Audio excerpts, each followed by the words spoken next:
Good morning and thank you for joining us for Monday's Daily Market Outlook.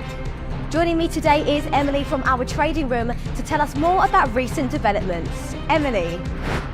Wall Street's largest hedge funds reduced exposure to Magnificent 7 stocks, including Nvidia, Amazon, Alphabet and Meta in the third quarter, while taking new positions in application software, e-commerce and payments companies, according to regulatory filings on Friday. Oil prices settled more than 2% higher on Friday, as Russia's port halted oil exports following a Ukrainian drone attack that hit an oil depot in the Russian energy hub, stoking supply concerns.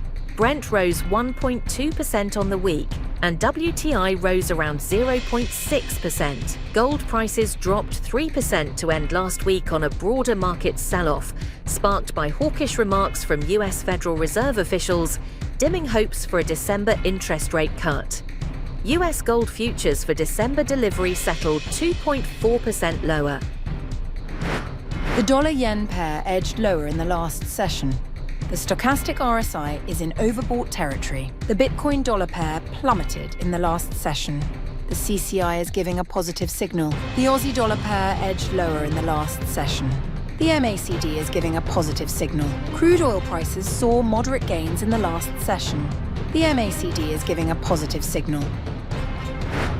In the days ahead, the economic calendar will include essential updates and key data releases. These high-impact events are expected to influence market behaviour and could lead to significant price movements. Understanding the importance of these releases is key for strategic planning. Whether outcomes meet, miss or exceed expectations, the market could respond in kind.